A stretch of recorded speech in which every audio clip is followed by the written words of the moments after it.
Good afternoon, everyone.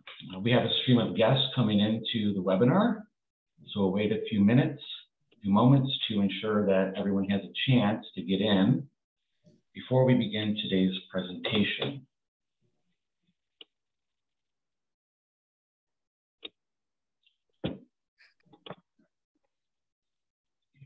Started here in a few moments.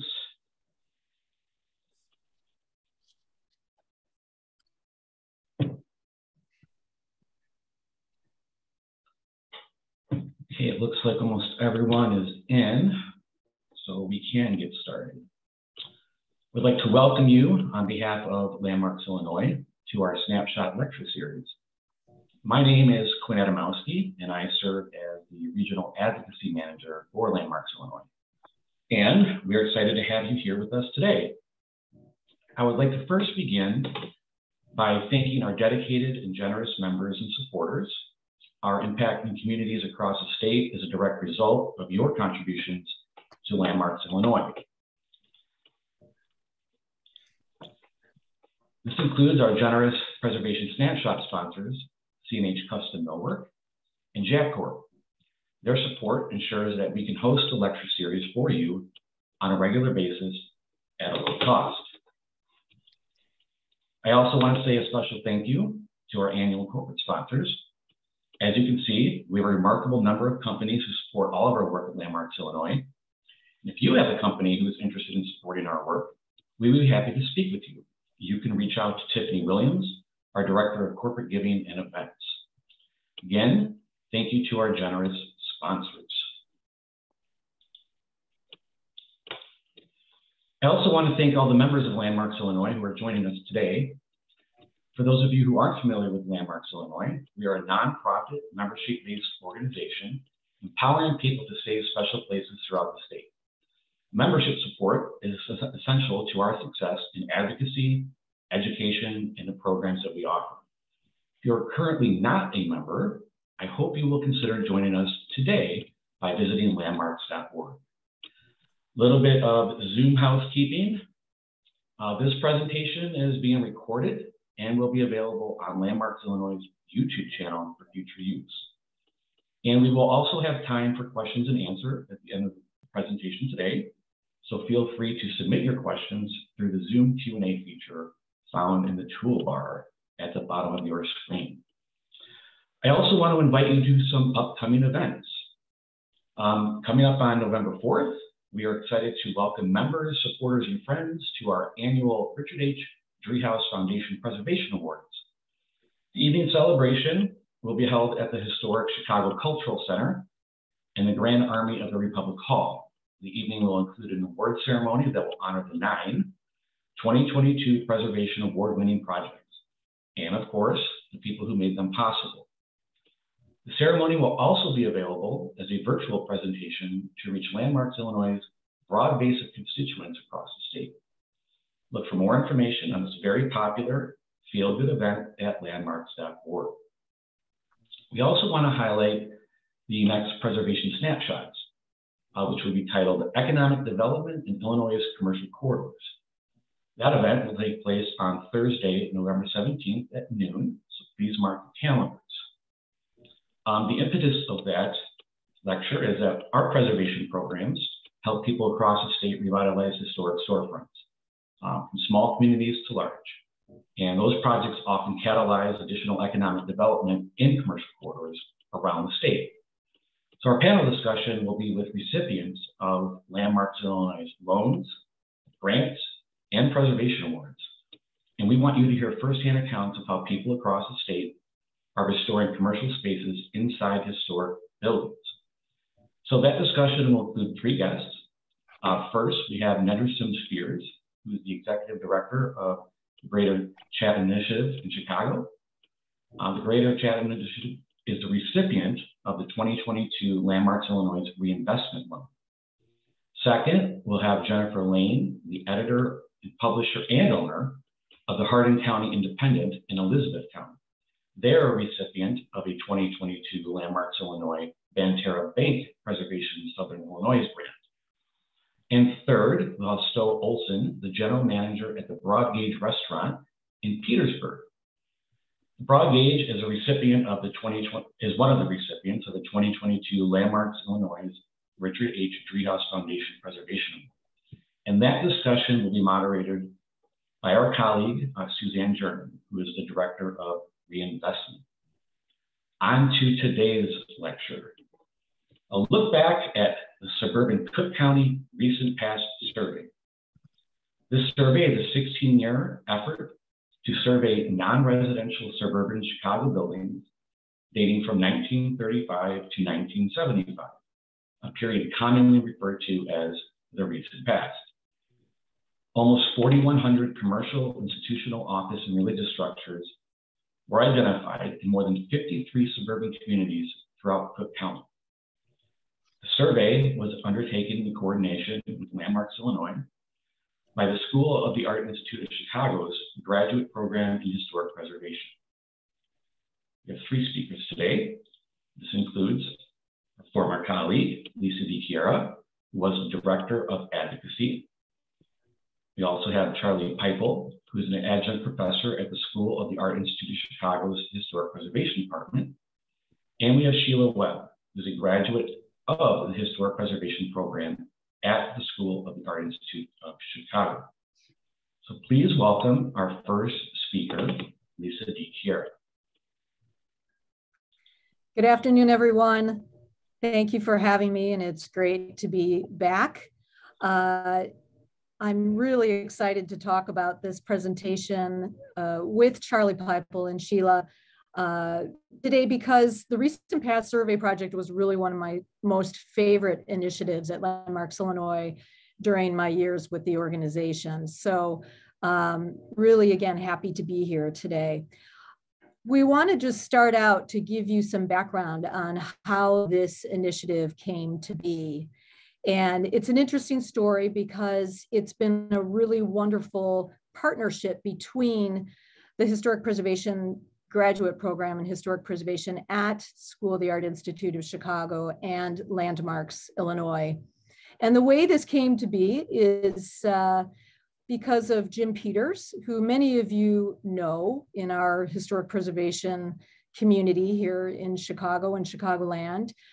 Jim Peters was the Director of Preservation Planning at Landmarks Illinois for many years before he was our president. And at the same time, he was also an instructor in the Historic Preservation Program at the School of the Art Institute of Chicago's Historic Preservation Program. When in around 2002, he took over the planning course at SAIC. And that planning course was a course that was interesting because it was one where municipalities often would come to the School of the Art Institute of Chicago's preservation program asking for architectural survey work. As we know, municipalities are often financially strapped. Architectural surveys are expensive endeavors. So asking the preservation program at SAIC as a student project to do architectural surveys became known as something that the program could often accommodate. Jim oversaw 2 different surveys in 2 communities, Glen Ellen and Arlington Heights. And you see on the screen here the cover of the results of their surveys in those 2 communities. And Jim reminded me that there was an interesting situation where both in 2002, upon the completion of Glen Ellen's architectural survey, and in 2004, upon the completion of Arlington Heights, that in both circumstances, public officials in those communities asked that a building on the cover of those reports be removed. And in the case of Glen Ellen, you can see at the bottom of your screen, that building was the Gishi Shoe Store. And then on the cover of the Arlington Heights Architectural Survey report, you'll see a sign that says Raps, which was a longtime family-owned restaurant. And public officials asked Jim, as the instructor of the course, please remove those buildings. We don't view them to be significant. That sort of put a light bulb in Jim's head that this is a situation where this is clearly an era of architecture that is misunderstood, that was not yet being recognized adequately by historic preservation commissions, by planning staffs and municipalities, or understood from a value standpoint, and certainly not being properly documented. So in 2005, Jim proposed, rather than the planning studio taking on a different municipality every year with these architectural surveys, that an actual recent past architecture survey initiative be launched. And so in 2006, that began with this initiative that we will be discussing today, with the launching of communities on the North Shore in Cook County. And then, as you will hear from Charlie, this became a 16-year endeavor of surveying communities in suburban Cook County from the North Shore counterclockwise all the way to the southern suburbs, which we just wrapped up with SAIC this past spring. Now, this was for Landmarks Illinois. Charlie, if you can go to the next slide. Good timing for us, because at Landmarks Illinois, we were finding ourselves also more and more responding to threatened recent past resources. And it was actually around this time that we began putting recent past resources both on our Chicagoland watch list, which was a program we had at that time. And you can see here we included a thematic listing called Vanishing Neon. And then all the way up to just in 2021, we included a building that was eventually picked up in this survey, the former Scott Forsman headquarters by Perkins and Will in Glenview. So we were a natural partner. And what the decision was that while the SAIC Historic Preservation Studio with their students would do the survey work, Landmarks Illinois would then house the results of these annual, biannual surveys, depending on the schedule, in a database that would be publicly accessible on our website. And we are proud to still house that database today. And now that this 16 years of survey work has wrapped up, we view it a very important public resource for people in all Cook County suburban communities. One thing that I want to also note that's interesting from a preservation advocacy perspective, and the reason, again, we view this to be so important, is I would say a majority of the communities surveyed in Cook County do not have historic preservation ordinances, do not have historic preservation commissions. So there really has never been this type of comprehensive architectural survey work done in their communities, probably since the 1970s by the state of Illinois. And because that survey was done in the 70s, certainly the buildings that we were seen surveyed by SAIC's historic preservation students were not yet considered of any value because they were very, very young. And the other thing that we came to realize was really important as an outcome of this work is that not only are we discovering in communities the work of important architecture firms that many of us have come to know and recognize, whether it's Skidmore, Owings & Merrill, Perkins & Will, Belly & Belly, Lobel Schlossman, Edward Dart. These are names that we've all come to know now as important firms. But at the same time, it's thanks to this survey that certain architectural firms, even builders and contractors who quietly worked in their own communities, have now been recognized through this database. Architects like William Cooley out of Park Ridge, Charles Stade. These are names that are not as well known, but these are people who were working in their communities and often shaping the built environment of their post-war communities' architecture. And so to that point, we think this is a really important database because so many people are included that might not ever have been recognized otherwise. I also want to note that we were very lucky to have generous support Initially on the outset of this effort by the National Trust for Historic Preservation, their Kohler Fund helped us underwrite the initial development of the website that is again available on our Landmarks Illinois website today, the database that you can go to see all of the work and buildings that were identified. And then starting in 2010 by the Joe Carno Fund. And the Joe Carno Fund, which is connected to the Schlossman family of the architecture firm Lobel Schlossman, generously underwrote this effort for us since 2010, which enabled us to every year hire an intern from the Historic Preservation Program of SAIC to then organize the findings and all of the work that was identified to then be uploaded into the database with any additional research needed, and to organize it so that it's available for all of you as the public. So with that, I want to turn this over to Charlie and let him talk about the many years of work that the students have done that have resulted in this incredible database.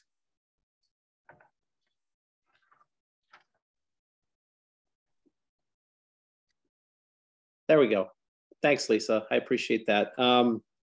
Thanks everybody for attending the Snapshots lecture and giving us the opportunity to share our survey findings with you.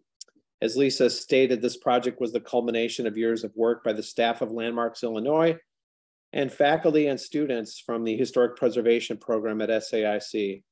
Special thanks are due to Bonnie, Lisa, Maria, and especially Sheila Webb, who will be speaking later, who have supported this endeavor and aided our students. Sheila's effort and dedication to the project was commendable. Additional thanks are due to the Joe Carno Fund, who Lisa already mentioned.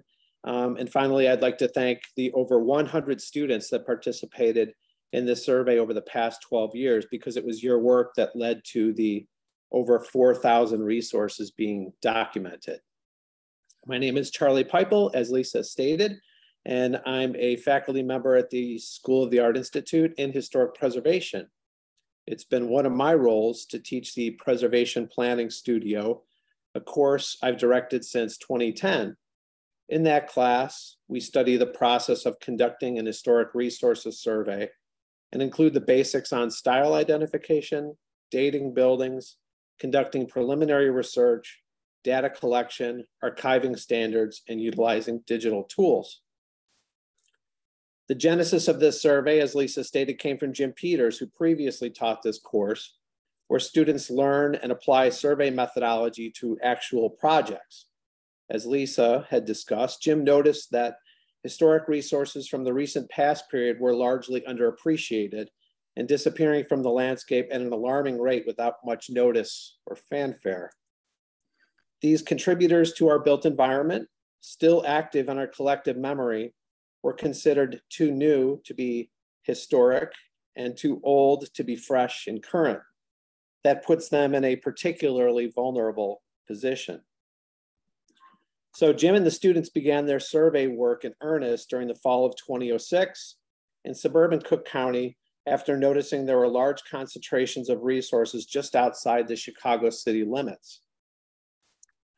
By limiting their date range from 1935 to 1975 and focusing only on non-residential buildings and resources like governmental and educational, ecclesiastical, commercial, and industrial buildings, the established parameters provided the students with a well-defined potential data set.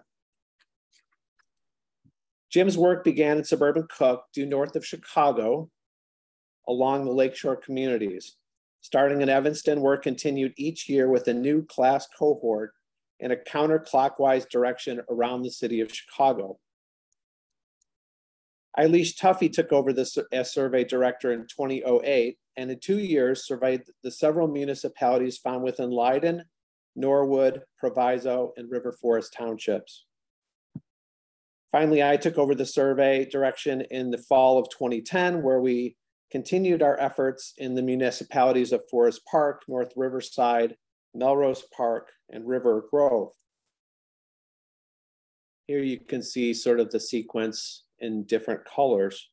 Each year we would diligently chip away at the suburban Cook map, until we finally finished just this spring with communities along the Indiana border, specifically Lansing, Calumet City, on the far south part of the region.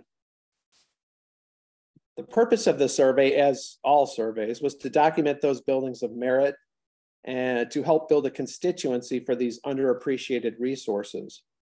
And similarly, to provide an archive for posterity in the event that these resources are lost. Like all surveys, it's a snapshot in time. We weren't particularly interested in obtaining survey data from all recent past resources, as this would have been too arduous. So by distilling the inclusion list down to buildings that met a threshold of noteworthy architectural features, outstanding design, or excellent integrity, we felt the survey would be of more value. To ensure that the students were using the same standards for identification and evaluation, each year I brought them to the same 4-block stretch of 31st Street in LaGrange Park, where we walked a sample area together, discussed the materials, typical design characteristics, age, modifications, and the potential significance of every single building on the street. The specific sample area included commercial, municipal, and religious buildings that are all built within a time window of 1950 to 1965. By using this dry run method for every class, it helped maintain a metric from year to year on what we should document and what we should leave out. It also provided a visual catalog of design elements and materials from the period. Apologize for the fire engine going by. Students were assigned one survey area, typically one municipality for each student, and organized into driving teams of typically 3. Students then evaluated the resources in each community for potential inclusion. Here's an article about our students doing their work in Berwyn. The threshold metric I shared with the students involved one simple gut response to this question: how would you feel if the building were gone tomorrow and you did not document it? If you'd feel regret, then include it. This mosaic image includes a sampling of buildings, just a sampling actually, of buildings lost to the demolition in the areas that were surveyed. Since no one has gone out and resurveyed, I'm sure there's many more than just these. They conducted preliminary research, especially noting areas of development between 1935 and 75. Much of this initial work focused on locating potential educational buildings, commercial developments, factories, and religious structures. Local zoning maps provided help. Students then plotted their survey routes utilizing Google or Apple Maps. Typically, each team would spend approximately 4 days in the field over the course of 4 weeks. They would locate, evaluate, and record data on the resources. Pictured here are a through truss bridge in Crestwood, a Quonset hut in Forest View, since demolished, a stone and concrete grotto built by the Sisters of St. Benedict in Oak Forest, and a Metra shelter for the Brookfield Zoo, shown here, fashioned in gunite concrete to match some of the zoo exhibits. Armed with a laptop or iPad, the students use a standardized formatted Excel spreadsheet, entering critical information on the address, municipality, resource type, architect, materials, and noteworthy features. They also included photographs of the resources, initially utilizing SLR cameras and then later iPhones, and used a strict standardized naming convention for each image. Some archival work where practical was performed on major significant buildings to determine the exact construction date and name of the architect if available. Typical archival resources include ProQuest database of the Chicago Tribune archives and any readily available local sources.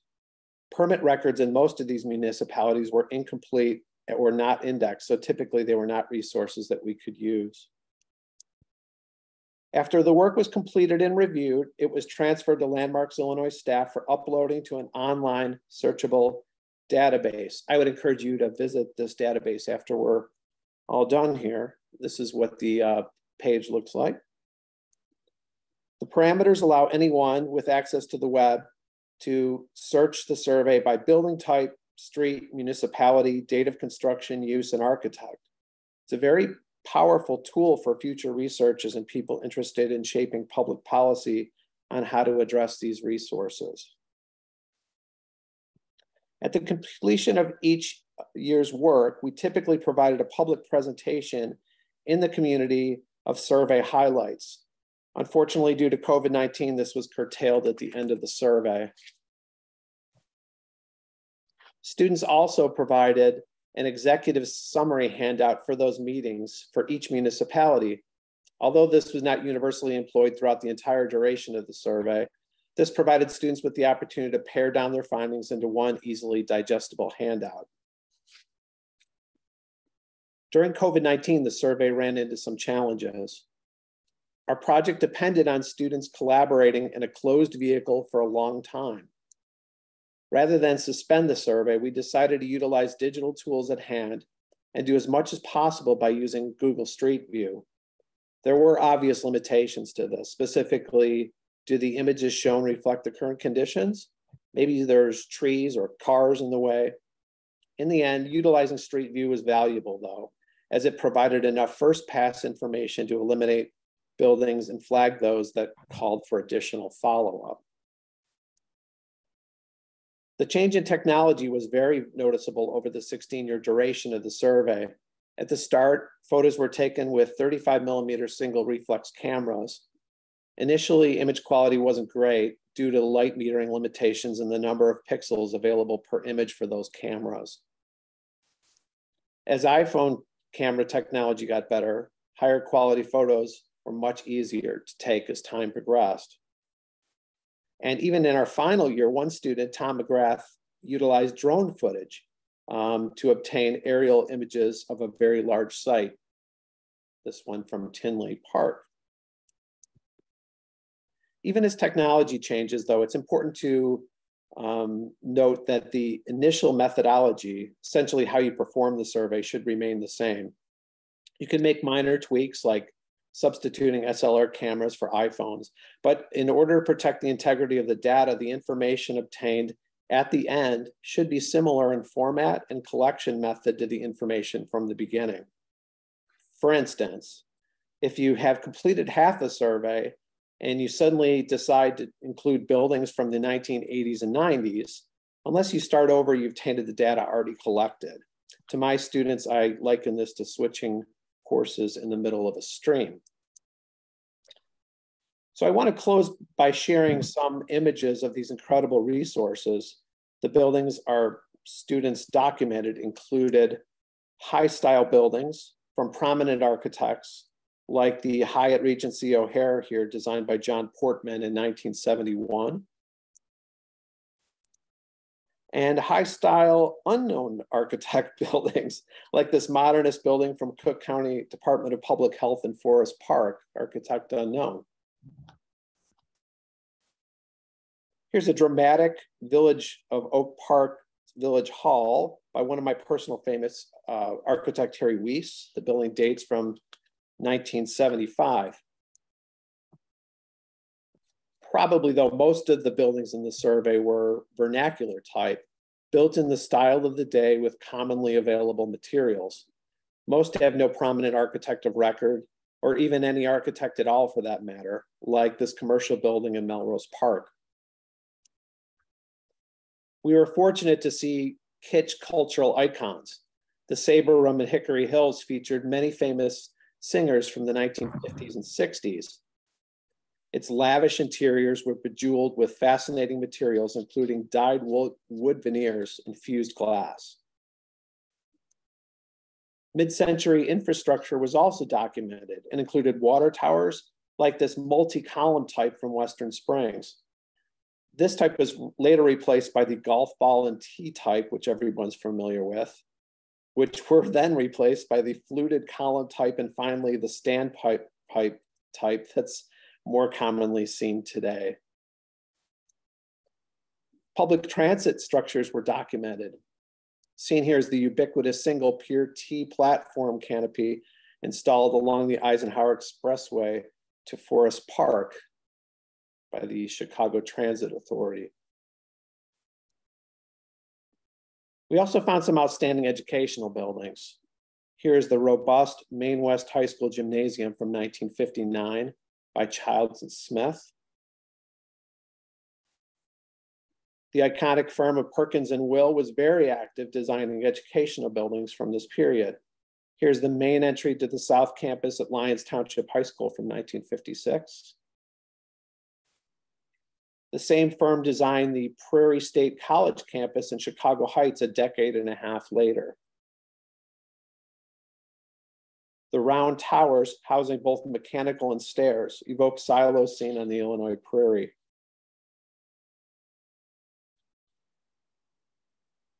Some of the best resources we found were mid-century religious buildings. Here is Emmanuel Lutheran Church in Des Plaines from 1956, an early work by architect Charles Stade. As we progressed on the survey, buildings by this firm kept coming up. Here's another building in Harvey from 1961.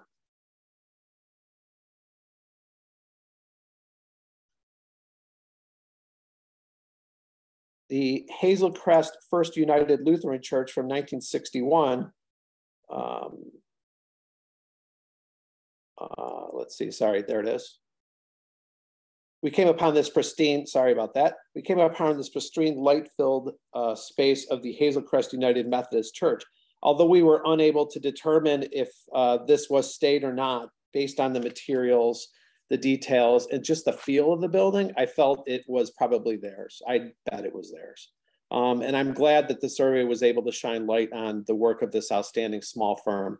As Lisa said, that was one of the lovely things that we found when we were working in the suburbs, that some names kept reappearing over and over again, and this was one. Innovations in glass proved to be a major decorative feature in many ecclesiastical buildings. Here at St. Simeon Catholic Church in Bellwood, we see religious themes captured abstractly in a rainbow of colors. In 1959, architect Ed Dart designed this church complex early in his career in Chicago Heights, utilizing common brick. Dart would later join the firm of Lobel, Schlossman, Bennett, and Dart. Even in his award-winning church designs towards the end of his career, the use of Chicago common brick remained and became his signature material. Another stellar piece of sacred architecture is the North Shore Congregation Israel Synagogue in Glencoe by noted architect Minoru Yamasaki from Detroit. Extant, often iconic period signage was also documented, like these two comical signs from Norwich and Franklin Park, or this, oftentimes they included neon, like this one, this old style sign from Palos Hills, or the Prestige Liquor sign in Countryside. And although the survey was conducted during daylight hours, one student felt compelled to wait it out in order to capture this image by night.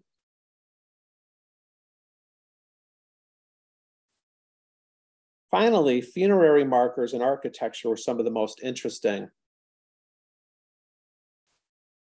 Here is a fully formed tree canopy and stump seats, all executed in reinforced concrete by noted Mexican-American artist Dionisio Rodriguez.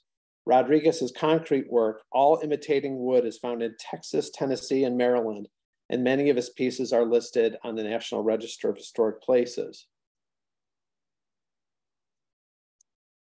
And although this was essentially a visual survey and not a comprehensive historical report, we did document some of the final resting places of significant figures from the late 20th century. Perhaps the most tragic was seeing the sad state of the grave of Emmett Till submerged in water, as seen here. Maybe with the release of the new film, some attention can be focused to remedy the sexist situation. Perhaps the most outstanding in this category was the new formalist-styled Resurrection Cemetery Mausoleum in Justice from 1969. New formalism was seen in the United States from the 1950s through the 1960s. Popularized by buildings like the Lincoln Center in New York, it featured classically inspired design elements like strict symmetry, colonnades, Impressive scale, all within a modernist framework of materials and details. The firm responsible for this work was Harley, Ellington, Cowan, and Sturton of Detroit. The most impressive feature of this building for me was the use of dalle de verre on an epic scale. Dalle de verre is a method of installing crude, often fractured colored art glass pieces into a mortar matrix. Set behind bright white precast concrete colonnades, the glass is thought to be the largest installation of its type in the world, according to Guinness. And it curiously features this design, picturing a jumbo jet in an atomic explosion. I thought it bad form to end my part of the lecture with Armageddon. So here's a forward-thinking closing image of the iconic Crow Island School designed by Eliel and Eero Saarinen with Perkins, Wheeler, and Will from 1940. It's been an eye-opening experience to bear witness to this 16-year process. Initially, students may have been less than enthusiastic about mid-century resources, but in the final years of the survey, I noticed a definite shift in their attitudes about these buildings, materials, and details. I'm not certain if we can credit the TV show Mad Men or romanticized nostalgia or simply the passage of time. Regardless, I consider that progress. And thanks for your attention. And I will try to answer any questions you have, but I would also like to introduce our next speaker who will give a short statement and we'll have a Q&A roundtable. So Sheila Webb was a former surveyor and she was the survey liaison. So Sheila, would you like to say a few words? Thank you, Charlie. I hope you can hear me. What I'd like to add here from the perspective of a student, I was in Charlie's 2019 surveying class and then spent that summer and each summer after that as an intern organizing and entering the survey data and formatting and uploading the images, is that beyond the surveying skills, it was a really valuable chance to learn up close the characteristics, the building methods and materials, the forms, and even the spirit, if you like, of the period. And it's a 40-year period, so it's definitely more than mid-century and includes a lot of variation in styles. As preservation students, we could also see the ways these materials tended to deteriorate and the ways they tended to be modified over time, because integrity was something we were looking at as well. So I feel very lucky to have had the chance to work on the recent past survey, especially in the final years leading up to its completion. I'll add my voice to the chorus that believes that the survey is an amazing historical resource, not just for Greater Chicago, but for a much broader audience. Besides being a catalog of architecture and documentation of buildings that are very much under threat, it tells us about how the ideas and aesthetics of modernism were embraced in towns of all sizes outside of Chicago. And I think it counters the conventional view of suburbs as being conservative and traditional, because we see these ideas embodied in public buildings like schools, village halls, libraries, police and fire departments, as well as commercial buildings, both storefronts and small office buildings and industrial buildings. But where I think maybe we'd all agree that these aesthetics were maybe most embraced, and you might say pushed to new forms, was in the realm of religious buildings. And I think really some of the churches in the survey are absolutely spectacular, as you've seen in Charlie's slides. And incidentally, the decade with the most resources is 1960 to 1969, followed by 1950 to 1959, which aligns with the post-war suburban population growth, car ownership, and completion of the major Chicago area highways in the mid-1950s. So I'll just finish with an invitation to visit and enjoy the survey. As Charlie mentioned, it's searchable by, you know, in so many ways: year of construction, architect, municipality. And there's also a Flickr page with yearly highlights of the photos. So enjoy. Thank you, Sheila. And again, I really want to acknowledge Sheila and her incredible work, because over the 16 years of this initiative, we would have a different SAIC Historic Preservation graduate student as our intern every year to upload and organize all of the data from the survey class. And Sheila, just obviously you developed such a passion for this work and for this period of architecture that we just kept rehiring Sheila as our intern for several years, for all years since 2019, because she really came to just really understand it so well and be able to continue to work with the future classes and the students in helping them. Two questions did come through the chat that I did answer, that I typed answers for, but I just want to note them. Malcolm specifically asked if any landscapes were surveyed. And Charlie, what I responded was, as you noted, you did pick up some monuments and some plaques, structures in things like cemeteries and parks, and in some cases, obviously, things like the water towers and the public transit stations. But he had also asked about golf courses and shopping centers. I guess we could all think, I mean, surface parking lots are a landscape in a way of mid-century development. So do you want to answer that any further? I would say there's landscape elements that were included, but in terms of specific design landscapes, I mean, one of the things that sort of hampered us a little bit was, I mean, some of the great landscapes in terms of, you know, shopping centers and stuff like this are not in Cook County. Actually, they're further out. I'm thinking specifically like of Oak Brook Center, which was Lobel Schlossman and Lawrence Halpern, I think, did the landscape design for that.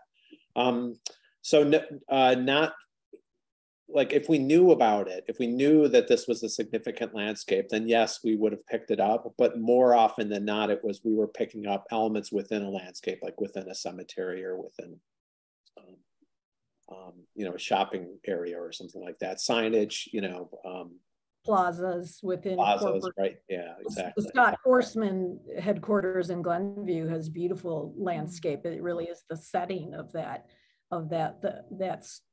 entire corporate campus. Right. There's another one of those that just popped into my head, was the McDonald's campus in Oak Brook, which is again outside of the scope, but that would be an example of a stellar landscape design with great architecture. So, but that's it. Yeah.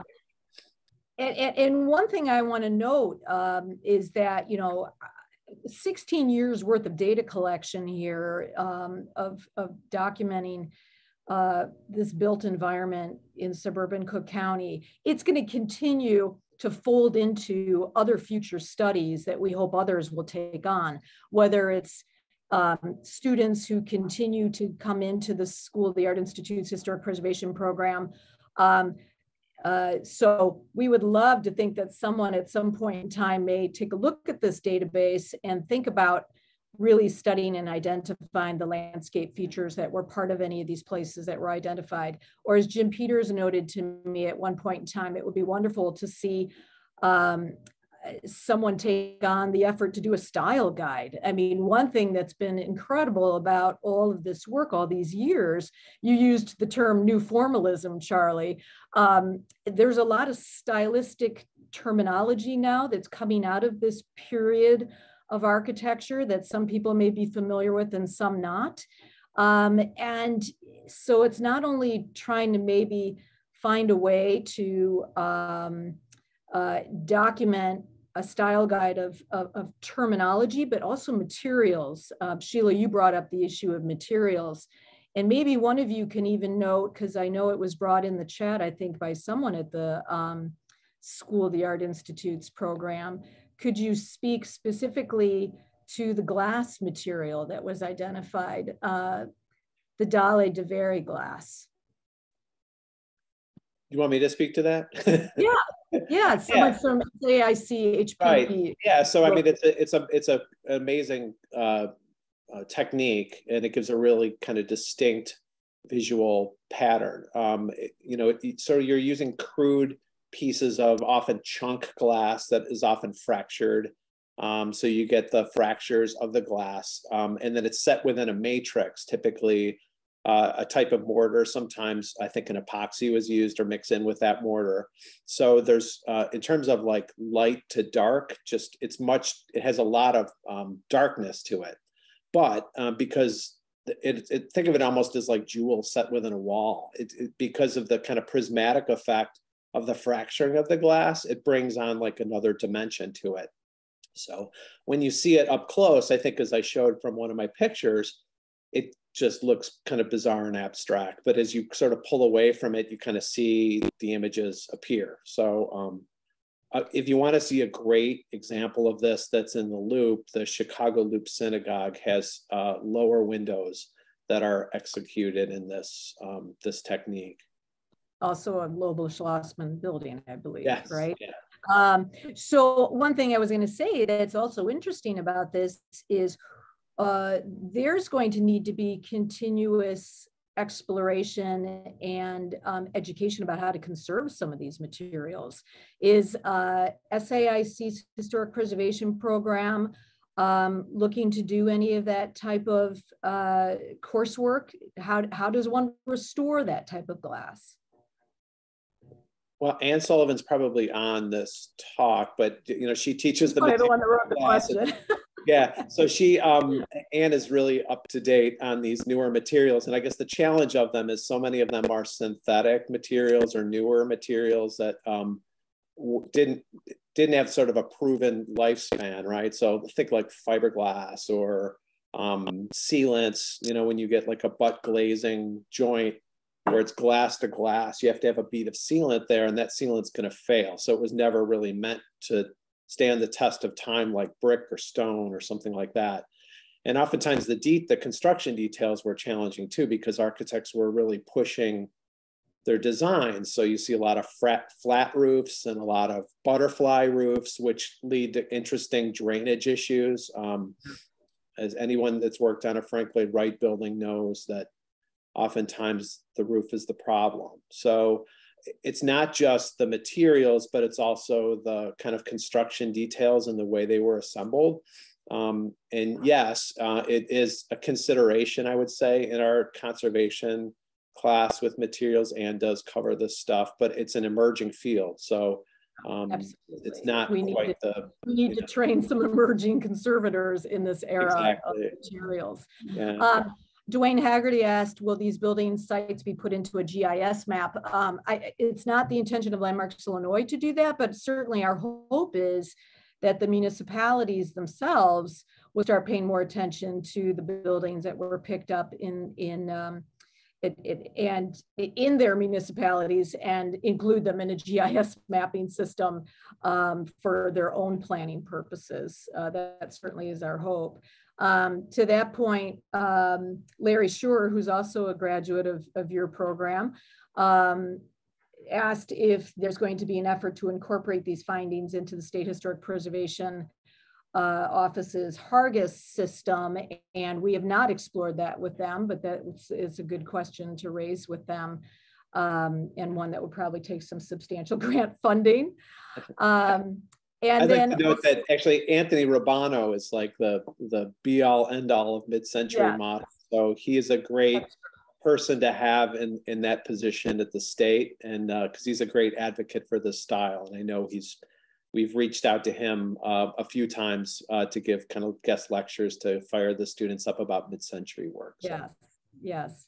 And, you know, at one point, Charlie, you and I had also talked about have any master's theses come out of this survey work of 16 years. Ann Sullivan just noted that a former student, Nicole Frank, did a really interesting thesis on the different types of glass block that were found during the survey. And, you know, I know another really kind of interesting challenge is that a lot of these manufacturers and companies don't exist anymore. Yeah, it's funny, we have a student who's, I'm his advisor, and he's looking at postmodern architecture. So we're even beyond this survey into his area. So, yes. And so Jill just noticed that Matt Seymour did his thesis at DART, and it is an amazing thesis. So if you. Yes. There's a lot of architects, and as I noted earlier, one thing that was the most fascinating thing to me about this survey was, again, not the big name firms that we continued to discover, the SOMs, the Perkins and Wills, Lobo Schlossman's, their work throughout the suburbs and not just in the city as we often think of them, or in other major cities. But again, those locally based architects, people who were a part of the communities where they were working and designing and shaping the built environment. And so, you know, if someone needed to design a commercial building for their business, they would just go to Joe Smith because he's the guy in our community. Is there anyone that you can think of? Sheila, you had given me some names of sort of some of those local people who emerged out of the survey work that were not known names, but they were clearly very prolific in their own communities, of which they were, you know, very, very connected. Yeah, I think we pulled out a couple names last night. But as Charlie mentioned, a lot of times there was no architect, you know, list. We weren't able to find an architect. Yeah. Right. Sometimes it was a builder and not a licensed architect per se. That's a true point. I will say that work by Charles Stade, he's somebody I'd never, ever heard of. And when I saw that first building, I kind of fell in love with it. And then I saw another one that was very similar to it. And like I said, I'm convinced that that's his building. And then as I checked the survey, there's parts of it and displays and stuff where I wasn't responsible for the survey. So he peppered the Cook County suburbs with these churches, mostly Protestant denominations.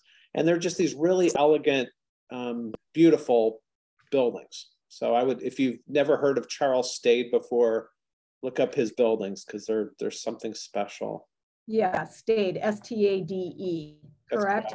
Yeah. And then, you know, Gertrude Kurbis, also, of course, someone that we've given a lot of attention to in recent years because of the rotunda that she designed at O'Hare Airport, but she also designed the library in Skokie, which was picked up in our survey. And at that point, it still wasn't really fully realized that she really designed that building for Skidmore, and Merrill. Someone else was really being given the credit for that, but it was Gertrude Kurbis, who of course is now in our Women Who Built Illinois survey as well.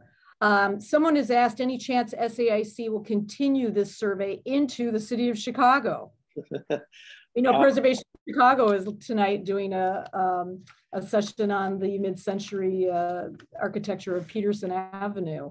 So obviously it's not just the suburbs. Kind of like asking someone who just finished a marathon, like, okay, what are you going to do? What are you going to do next? Yeah. Thanks a lot, Jill. Yeah, no, I would love to do it. I think, you know, what the wonderful thing I enjoyed was the partnership. So, and we've had partners, a wonderful partner in Landmarks, Illinois. The past few years, actually, we've been working with another partner, the Chicago Alliance for the Chicago Cottages, Historic Chicago Cottages. Sorry. Yeah, that's it, right? The Historic Chicago Cottages. So we're doing a cottage survey of Chicago. And it's been a wonderful thing. We did McKinley Park. We did the area around Logan Square, and it's the Chicago Workers Cottage Initiative is actually what it's called. So they're trying to draw attention to, there we go, thank you. They're trying to draw attention to that particular building type. And they've been a wonderful partner as well with Preservation Chicago. So I just want to give a shout out to them. No, I would love to continue this survey into the city. if we had a sponsor and a friend who would appreciate this and house the data. I don't like the idea of just doing it and having it go into a drawer. So that's one of the beautiful things about this partnership, is that now everybody can see it. Yeah. And, again, I really hope people will explore the findings in your own community. If you live in a suburban Cook County community, we really encourage you to look at the buildings that were picked up in your community, because what we need most is for public officials to hear from you that you believe a certain building is important or needs to be invested in. It doesn't mean it needs to be landmarked. And as I said earlier, a lot of communities don't even have a mechanism for landmarking because they may not have a local preservation ordinance or commission. But many of these buildings may be eligible for listing in the National Register of Historic Places, which can queue them up for historic tax credits in the future for rehabilitation. I just remembered that Jim Peters had noted another architect that he came to really love and appreciate through this survey was Don Erickson, who I think really did a lot of work in local commercial design. And again, I think a lot of these people deserve further study. I'm just looking into the Q&A. We have a couple more here. Oh, well, thank you. Someone's saying they're very excited to research the survey, and that's exactly what we hope you will do. And if anyone is on a historic preservation commission in any of these communities, we need your commissions to take a look at these surveys of what was picked up in your community and encourage your commission to really evaluate these buildings and start communication with their owners. Because again, people often need to understand that they even have a building that has been recognized, and how can there be a partnership that can begin in terms of talking about best ways to maintain those buildings, improve them, invest in them, and make them continue to make them viable for today's uses or new uses for that matter. Speaking of that, any interesting reuses that you all saw during the years of this survey where buildings were adapted from an original use to a new use? Anything come to mind? It's a tough one. It's not really what the students were looking for, No, it wasn't. Yeah. I should say, oftentimes you would find, storefront churches and things like that. But so someone actually Izzy posted that the Lansing Theater is now a pizza place. Right, that's that is true. And I think, Izzy, I had a picture of you standing out in front of that, maybe, or not. I don't know. But yeah, that's a good one, Izzy. Thanks that's a very recent one as well. I mean, I have a Kwanzaa in Chicago Heights turned into El Tunnel movie theater, so there's sort of an opposite scenario. There were some that were like, the integrity was so bad and it wasn't recognizable. But I remember, there's a mall in Forest Park, I think, that used to be a torpedo factory in World War II. Oh, interesting. But yeah, and there's a funny story. Maybe we can wrap it up with the story if you like, because we're almost out of time. But whenever people saw us, they got a little suspicious of what we were doing. They thought we were either with the assessor's office or maybe with the village, and that their taxes were going to go up, or worse, that we were going to somehow landmark their building, and then they wouldn't be able to paint it the color that they wanted to. So we had a similar situation in, I think it was Forest Park, where it was just a lovely little commercial building. I think it was a knife sharpening business, if I recall correctly. And the owner came out, and he was a little suspicious, and he started probing and asking questions. I explained that I was a professor and I had students with me.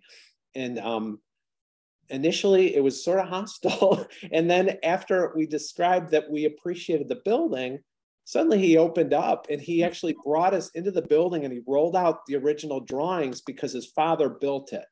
So I think as long as you can convince people that you're not the tax man, or don't want them to, have you want them to maintain full control over the color of the right. the building, that they're usually okay with it. And I think, and then some people came out with even information on their building, yes, like old and then they're photographs somehow flattered and that you Yeah. have this you know, connection to the building that they have a deep connection with. So Quonset Hut in Chicago Heights turned into El Tunnel movie theater. Love it. As well. Love it. Thank you, everyone. We're at 1 o'clock, and we want to thank you for joining us. Please stay in touch with us if you have other thoughts on this survey or ways to bring attention to any of the buildings that were identified. And between the Historic Preservation Program of SAIC and Landmarks Illinois, we of course are happy to talk to anyone who are owners of these buildings or looking for ways to advocate for their preservation. Thank you, Charlie. Thanks again to all the students. Thank you, students. All the students, and to Joe Carno and Peter Schlossman, who's on today too. Thanks so much. Great. Bye-bye.